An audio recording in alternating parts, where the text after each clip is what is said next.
जय हिंद दोस्तों, स्वागत है आपका हमारे YouTube चैनल में। आज की वीडियो में हम लेकर आए हैं आपके लिए यहाँ पर बहुत ही महत्वपूर्ण क्वेश्चन आंसर मिस्र बंधुओं से संबंधित। आपके लिए मिस्र बंधु से संबंधित बहुत ही महत्वपूर्ण क्वेश्चन है। वीडियो पूरा अवश्य देखना है। अगर आप चैनल पर पहली बार आए तो चैनल को सब्सक्राइब कर लें, वीडियो को लाइक कर लें और ज़्यादा से ज़्यादा वीडियो को शेयर करें ताकि अन्य लोग भी यह वीडियो देख सकें। और यहाँ पर सेल्फ स्टडी क्लासेस ऐप भी डाउनलोड कीजिए। यहाँ पर आपके लिए हिंदी साहित्य का संपूर्ण कोर्स उपलब्ध है। हिंदी साहित्य की टेस्ट सीरीज भी उपलब्ध है बहुत ही कम दामों में और अभी ऑफर भी चल रहा है। तो इससे सेल्फ स्टडी क्लासेस ऐप से अवश्य जुड़ें, प्ले स्टोर से डाउनलोड कर लें और अपनी तैयारी में लग जाएं। मिस्र बंधु से संबंधित फर्स्ट क्वेश्चन यहाँ पर पूछा गया है। मिस्र बंधु के नाम से 3 भाई रचनाएं लिखते थे, उनमें से कौन इनमें शामिल नहीं है। देखिए, नहीं पूछा है आपसे, यहाँ पर शामिल नहीं पूछा है तो कौन शामिल नहीं है, तो बिल्कुल सही राइट आंसर है भवानी प्रसाद मिश्र। ये नहीं है। देखिए, गणेश बिहारी, सुखदेव बिहारी और श्याम बिहारी, ये 3 भाई थे मिस्र बंधु। और अगला क्वेश्चन क्या है, तो यहाँ पर मिस्र बंधु कहाँ के निवासी थे, इटावा, आगरा या हरदाई या बाराबंकी। तो आपका यहाँ पर सही आंसर है मिस्र बंधु जो थे ये कहाँ के निवासी थे, इटावा। तो विकल्प नंबर 1 आपका सही आंसर होगा। श्याम बिहारी मिश्र का पहला लेख हटी हम्मीर आलोचना किस पत्रिका में छपा था, अभ्युदय में, सरस्वती, माधुरी, हंस में। तो वह पत्रिका कौन सी थी, तो 3 का राइट आंसर है सरस्वती। विकल्प नंबर आपका बी यहाँ पर बिल्कुल सही राइट आंसर होगा। क्वेश्चन नंबर 4 पूछा है कि मिस्र बंधुओं का हिंदी साहित्य का इतिहास ग्रंथ कौन सा है। तो यहाँ पर आपका बहुत ही सरल क्वेश्चन पूछा गया है, क्वेश्चन नंबर 4, और 4 का राइट आंसर है मिस्र बंधु विनोद। इनका हिंदी साहित्य का इतिहास ग्रंथ माना जाता है मिस्र बंधुओं का मिस्र बंधु विनोद। क्वेश्चन नंबर आपका 5 पूछा, मिस्र बंधुओं में कौन डिप्टी कलेक्टर के पद पर थे, गणेश बिहारी मिश्र, सुखदेव बिहारी मिश्र, कोई नहीं, श्याम बिहारी मिश्र। तो आपका सही आंसर है डिप्टी कलेक्टर के पद पर जो नियुक्त थे वह श्याम बिहारी मिश्र थे। तो विकल्प नंबर सी आपका यहाँ पर सही आंसर है। मिस्र बंधु विनोद कितने भागों में प्रकाशित हुआ, मिस्र बंधु विनोद कितने भागों में प्रकाशित हुआ है, महत्वपूर्ण क्वेश्चन है। 4 भागों में, 6 भागों में, 3 भागों में, 5 भागों में। तो ये जो है 4 भागों में प्रकाशित हुआ। तो विकल्प नंबर 1 आपका सही आंसर है। मिस्र बंधु विनोद के प्रथम 3 भाग कब प्रकाशित हुए, क्वेश्चन नंबर 7 है। और 7 का आपका जो सही आंसर है, इसके 3 भाग जो प्रथम 3 भाग कब प्रकाशित हुए मिस्र बंधु विनोद के, तो ये 1913 ईस्वी में प्रकाशित हुए। तो विकल्प नंबर सी आपका सही आंसर होगा। क्वेश्चन नंबर 8 पूछा, मिस्र बंधु विनोद ग्रंथ का चौथा भाग कब प्रकाशित हुआ। चौथा भाग आपके लिए बताना है। देखिए, 3 भाग, प्रथम 3 भाग 1913 में प्रकाशित हुए, चौथा भाग जो है 1934 ईस्वी में प्रकाशित हुआ। तो विकल्प नंबर डी राइट आंसर होगा। हिंदी में सबसे पहले इतिवृत्तात्मक शैली में हिंदी साहित्य का इतिहास किसने लिखा था।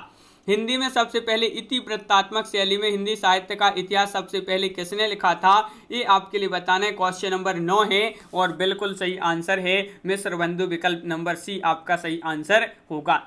आचार्य रामचंद्र शुक्ल ने मिस्र बंधु विनोद को किस नाम से पुकारा है, वृत्त संग्रह, बड़ा वृत्त संग्रह, बड़ा भारी वृत्त संग्रह, भारी संग्रह। तो इन्होंने आचार्य रामचंद्र शुक्ल जी ने मिस्र बंधु विनोद को किस नाम से पुकारा है, बड़ा भारी वृत्त संग्रह आपका सही आंसर होगा। मिस्र बंधुओं को परिश्रमी संकलनकर्ता कहकर किसने पुकारा है, मिस्र बंधुओं को परिश्रमी संकलनकर्ता कहकर पुकारा है किसने, आचार्य रामचंद्र शुक्ल जी ने। तो विकल्प नंबर 1 आपका सही आंसर होगा। क्वेश्चन नंबर 12, मिस्र बंधु विनोद में कितने कवियों का परिचय मिलता है, मोस्ट इंपोर्टेंट क्वेश्चन है और आपका यहाँ पर सही आंसर है। क्वेश्चन नंबर आपका यहाँ पर 12 है और आपका राइट आंसर लगभग 4591 कवियों का इसमें जो है वर्णन मिलता है और कहीं कहीं 5000 भी दिया रहता है। तो इस प्रकार जो है लगभग आपका यहाँ पर बी राइट आंसर है। अगला क्वेश्चन क्या है, तो अगला क्वेश्चन देख लेते हैं। यहाँ पर क्वेश्चन नंबर आपका यहाँ पर 13 पूछा, मिस्र बंधुओं का महत्वपूर्ण ग्रंथ हिंदी नवरत्न कब प्रकाशित हुआ। तो क्वेश्चन नंबर 13 है और 13 का सही आंसर है। क्वेश्चन नंबर 13 का राइट आंसर है मिस्र बंधुओं का महत्वपूर्ण ग्रंथ हिंदी नवरत्न कब प्रकाशित हुआ, तो 1910 ईस्वी में ये प्रकाशित हुआ था। विकल्प नंबर 1 आपका सही आंसर होगा। हिंदी में तुलनात्मक आलोचना की प्रथम पुस्तक कौन सी है, ये आपको बताना। हिंदी में तुलनात्मक आलोचना की प्रथम पुस्तक कौन सी है, क्वेश्चन नंबर अपना यहाँ पर पूछा है 14 है और 14 का सही आंसर है हिंदी नवरत्न। विकल्प नंबर 1। अगला क्वेश्चन है, हिंदी नवरत्न में प्रथम स्थान पर कौन सा कवि है, ये आपके लिए बताना है। महत्वपूर्ण क्वेश्चन पूछा गया है। और आपका सही आंसर है विकल्प नंबर यहाँ पर बी राइट आंसर है, यानी कि तुलसीदास। हिंदी नवरत्न में प्रथम स्थान पर कौन से कवि हैं? तो आपका राइट आंसर है तुलसीदास। अगला क्वेश्चन है, हिंदी नवरत्न में दूसरे स्थान पर कौन से कवि हैं? पहले स्थान पर है तुलसीदास, तो दूसरे स्थान पर कौन से हैं? सूरदास। आपका यहाँ पर बिल्कुल सही राइट आंसर है, विकल्प नंबर एक राइट आंसर होगा। मिश्र बंधुओं ने हिंदी नवरत्न में भूषण और मतीराम का परिचय किस नाम से दिया है? ये आपके लिए बताना है। रीति कवि, रीति बंधु, त्रिपाठी बंधु या फिर मति भूषण। मिश्र बंधुओं ने हिंदी नवरत्न में भूषण और मतीराम का परिचय किस नाम से दिया है? तो त्रिपाठी बंधु नाम से। विकल्प नंबर बी आपका सही आंसर होगा। क्वेश्चन नंबर 18 है कि हिंदी नवरत्न में क्रमानुसार कबीर का कौन सा स्थान आता है?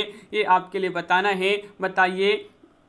तो क्वेश्चन नंबर अपना 18, हिंदी नवरत्न में क्रमानुसार कबीर का कौन सा स्थान आता है, ये पूछा है। तो आपका सही आंसर है यहाँ पर विकल्प नंबर क्या होगा? बी राइट आंसर है, यानी कि 7वां।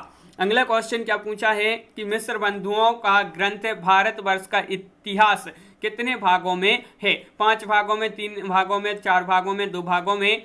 तो मिश्र बंधुओं का ग्रंथ भारतवर्ष का इतिहास 2 भागों में है। विकल्प नंबर डी राइट आंसर यहाँ पर होगा। मिश्र बंधुओं का नाटक कौन सा है? यहाँ पर क्वेश्चन नंबर 20 में आपके लिए बताना है। तो 20 का आपका जो सही आंसर है कि मिश्र बंधुओं का नाटक है, तो बिल्कुल सही राइट आंसर है नेत्रोन्मीलन आपका सही आंसर है। विकल्प नंबर डी राइट आंसर होगा। क्वेश्चन नंबर 21 पूछा, इनमें से कौन सी रचना मिश्र बंधुओं की चंपू काव्य है? पुष्पांजलि, लव कुश चरित्र, बूंदी वारिस या फिर नेत्रोन्मीलन। तो यहाँ पर कौन सी रचना मिश्र बंधुओं की चंपू काव्य है? तो पुष्पांजलि। विकल्प नंबर 1 राइट आंसर है, बिल्कुल सही, बहुत बढ़िया। अगला क्वेश्चन है, इनमें से कौन सी रचना मिश्र बंधुओं की है? भारत संगीत है, भारत दुर्दशा है, भारत विनय है, भारत उत्थान है। तो आपका राइट आंसर है कि कौन सी रचना मिश्र बंधुओं की है? तो भारत विनय। आपका विकल्प नंबर जो सी दिया है वह आपका राइट आंसर होगा। क्वेश्चन नंबर 23 पूछा है, हिंदी में देव बड़े या बिहारी इस विवाद को जन्म देने वाली कौन थी? बताइए। हिंदी में देव बड़े या बिहारी इस विवाद को जन्म देने वाले कवि कौन थे? तो कौन थे ये पूछा है। तो यहाँ पर राइट आंसर मिश्र बंधु थे। कौन थे? मिश्र बंधु आपका राइट आंसर है। मिश्र बंधुओं के विरोध में सबसे पहले किसने बिहारी को देव से श्रेष्ठ कवि घोषित किया? ये आपको बताना है। तो मिश्र बंधुओं के विरोध में सबसे पहले किसने बिहारी को देव से श्रेष्ठ कवि घोषित किया है? तो पद्मसेन शर्मा जी ने। विकल्प नंबर आपका 1 सही आंसर होगा। क्वेश्चन नंबर 25 यहाँ पर क्या पूछा है देख लेते हैं। बिहारी सतसई तुलनात्मक अध्ययन नामक आलोचना किसने लिखी थी? ये आलोचना आपके लिए बताना है क्वेश्चन नंबर 25 में, और आपका यहाँ पर सही आंसर है ये आलोचना जो लिखी थी वह लिखी थी किसने? पद्मसेन शर्मा, यानी कि विकल्प नंबर 1 आपका सही आंसर होगा। क्वेश्चन नंबर 26 है, बिहारी सतसई तुलनात्मक अध्ययन नामक आलोचना का रचना काल क्या माना जाता है? बिहारी सतसई तुलनात्मक अध्ययन नामक आलोचना का जो रचना काल माना जाता है ये किसने लिखी थी? पद्मसेन शर्मा ने लिखी थी। इसका रचना काल है 1918 ईस्वी आपका सही आंसर है। क्वेश्चन नंबर 27 पूछा है, पद्मसेन शर्मा के विरोध में किसने आलोचना लिखकर देव को बिहारी से श्रेष्ठ कवि घोषित किया? कृष्ण बिहारी मिश्र ने, मिश्र बंधु, या फिर लाला भगवान दीन, या फिर अगला विकल्प है कोई नहीं। तो पद्मसेन शर्मा के विरोध में किसने आलोचना लिखकर देव को बिहारी से श्रेष्ठ कवि घोषित किया? तो कृष्ण बिहारी मिश्र ने।